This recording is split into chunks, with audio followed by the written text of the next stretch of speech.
After purchasing a Escape plug-in hybrid in 2024, I decided to add a hitch to it. After research, I decided on the OEM hitch.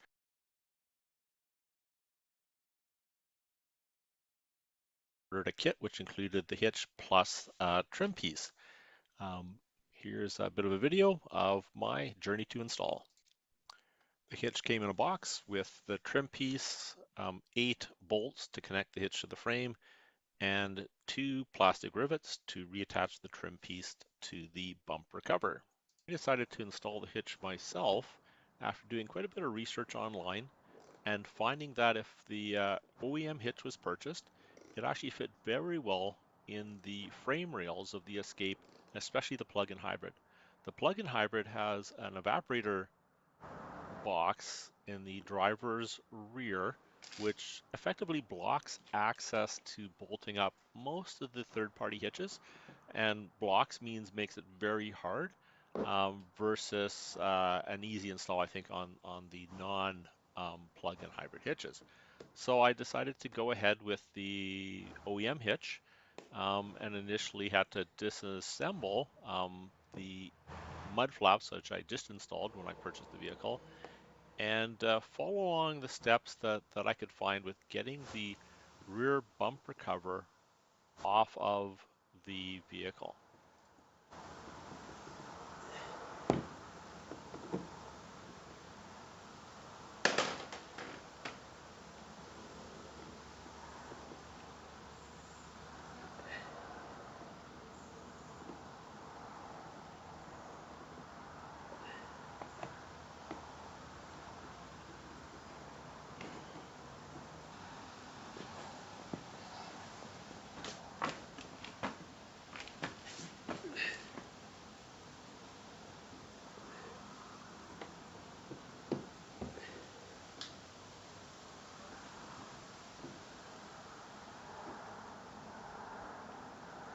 After removing the mud flaps, it was time to pop out those wonderful plastic rivets out of the rear wheel trim piece. Again, some great pictures on the internet, and I've got a post out there on a newer Escape forum on pulling out these with a removal tool, and I definitely recommend getting one of these plastic forked tools for pulling out those rivets. I was very fortunate not to damage any of them, but it sure made it easy to reassemble once I removed them, pulled back this trim piece, and really freed out the bumper cover to be removed.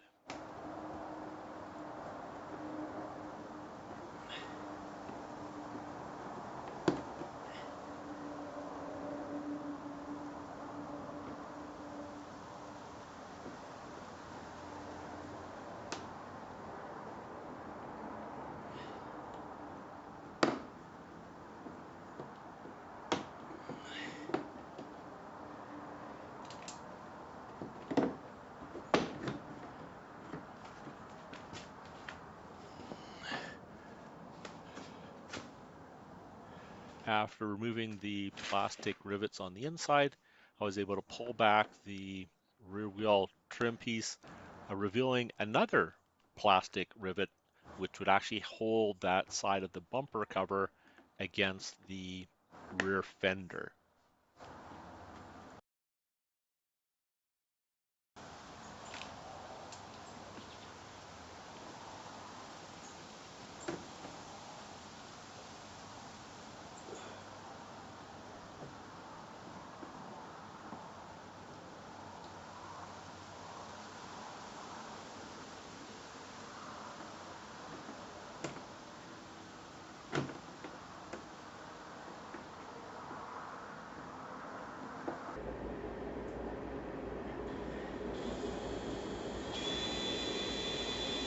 I then drilled out the plastic rivets that were holding the trim piece into the bumper cover, so I could get that off and do a kind of a test fit of the new cover to decide where to cut out the trim.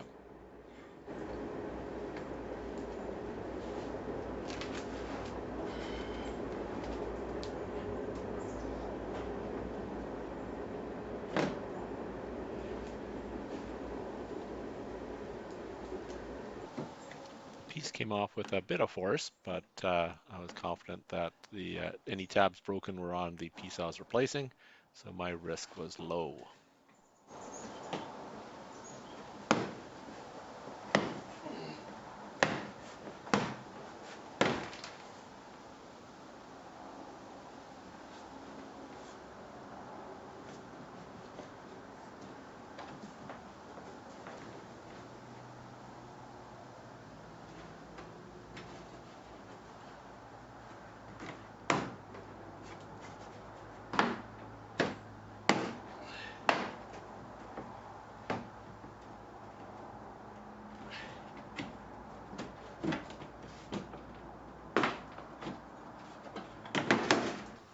I then removed the bolts connecting the bumper cover to the heat shield and getting it ready for removal.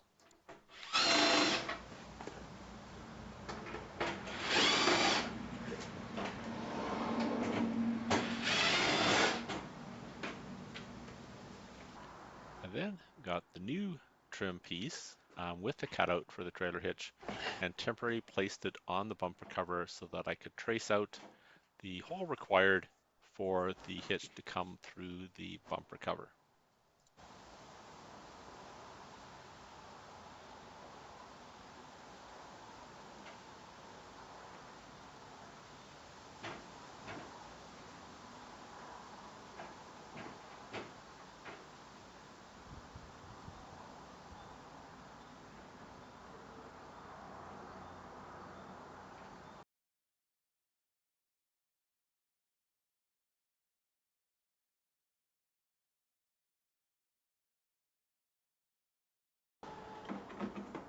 I then basically removed the bumper cover, the fun part of this this project, by gently pulling out on both sides of the bumper cover, separating it from the tail light, removing it from the bottom places, and just kind of gently working it slowly out of both sides of the rear fenders, tail lights, and lower connections. I took my time doing this. Didn't want to come right away, and rather than forcing it, I just gently kept pulling and flexing the bumper cover, which is something you may not want to do once this vehicle is 5 years old, to slowly bring the bumper cover off of the car.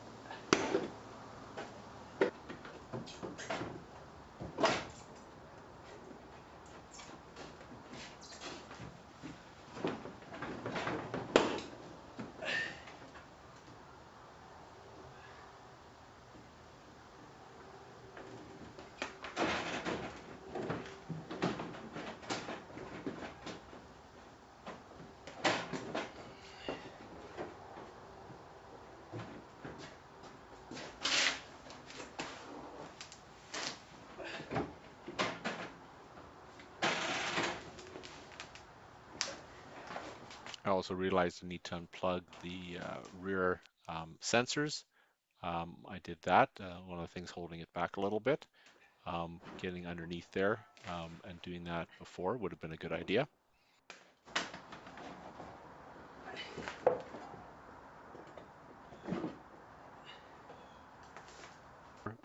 Back and forth, pulling gently as I could, realizing there was no going back if I broke this.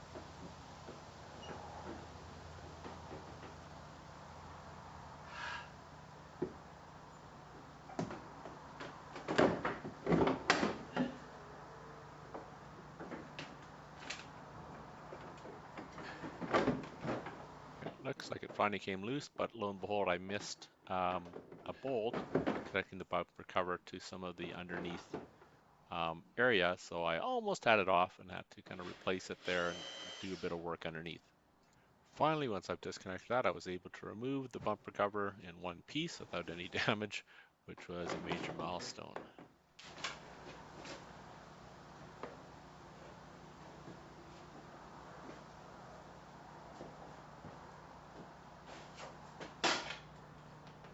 Once the bumper cover removed, I had to remove the impact bar, and above the impact bar was some sort of plastic filler that was easy enough to remove.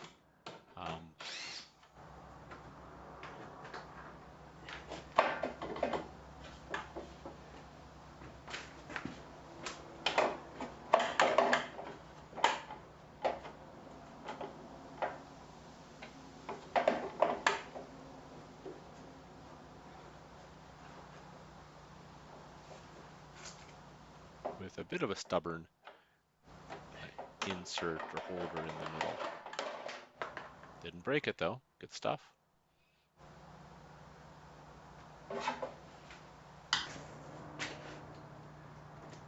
Then it was time to remove the impact bar, which had 4 bolts on each corner. And these bolts are actually not used, or studs are not used for the bumper. The bumper actually slides into the frame. So after removing the impact bar, I just put the nuts back on the bolts for any future use that may be there.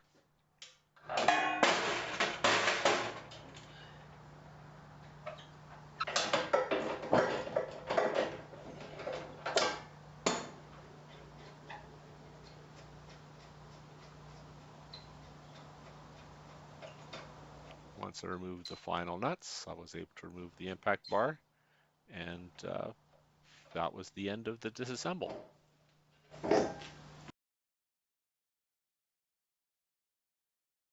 Before starting the installation of the hitch, I took the bumper cover and cut out with both a box cover knife and tin snips the hole for the hitch, fit on the new trim piece and riveted it to make sure it fit and trimmed.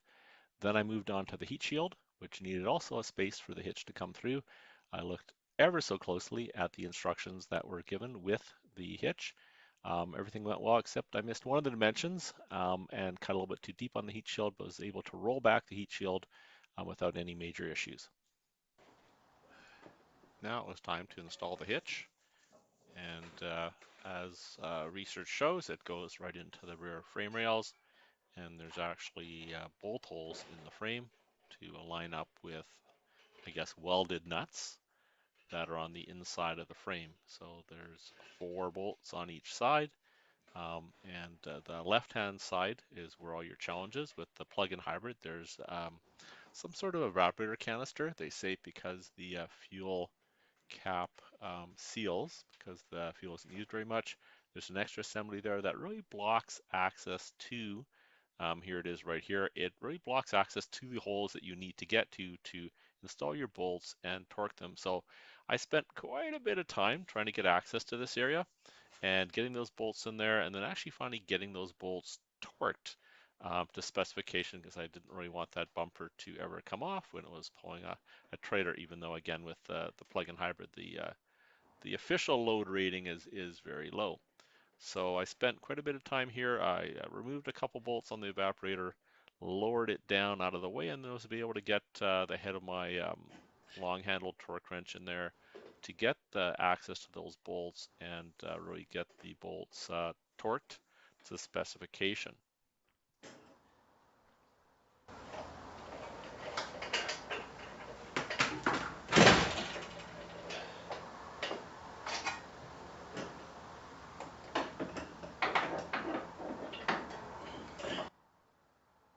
You can see me here just working a bit to get my wrenches in, to get the bolts started on that left-hand side, which is really probably where I spent most of the time, again, trying to take my time, not rush and break anything on the canister as I removed some of the mounting bolts and kind of hung it a little bit out of the way.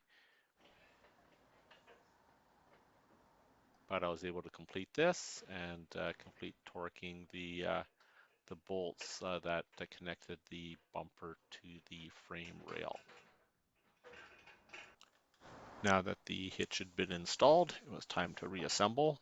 Just reversing some of the steps, installing this bit of plastic buffer above the hitch to begin with.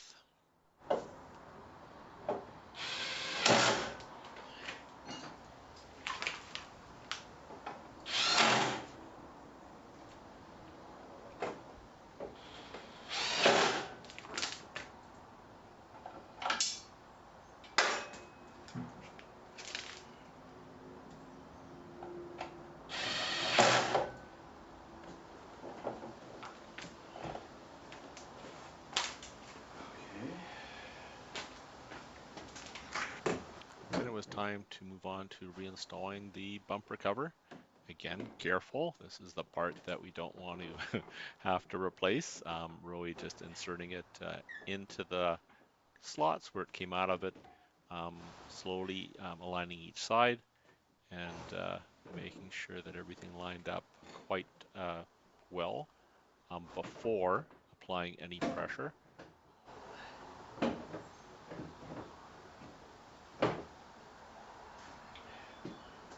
So now it's just basically in place. I took a step back, made sure there was nothing catching, that there was clearance. I'd already on the bench, I haven't got this on camera, but I had notched out along the lines that I'd marked the bumper cover so that the hitch would fit through that way the assembly process. At this point, the heat shield was away, so that way it wouldn't be in the way either.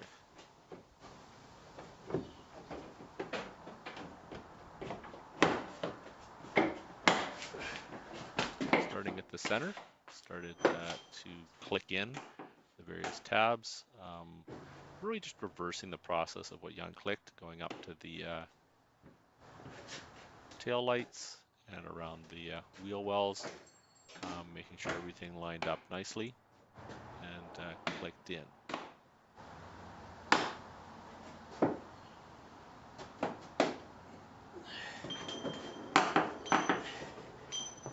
Actually went over everything else the second time after it was all clicked in, just making sure everything was firmly in place. Seemed to line up very well. I didn't really have any alignment issues. I think being fairly new, everything was still fairly flexible. Came apart easily, would back together fairly easily. Luckily hadn't damaged any of them. Starting with the one behind the wheel well trim ring, and then working that in, getting the arch cover clicked in.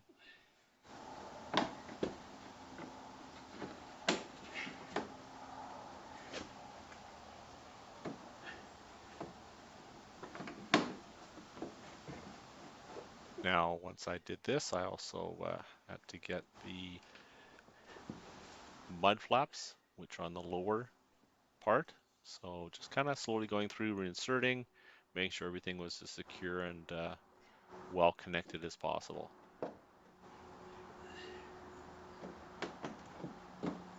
I'm not really showing both sides, but just leave an exercise to the student that the other side is always fairly similar. Some of the connections for the mud flaps are different from left to right side, but otherwise the plastic rivets behind the trim ring and then holding the trim in place were fairly consistent.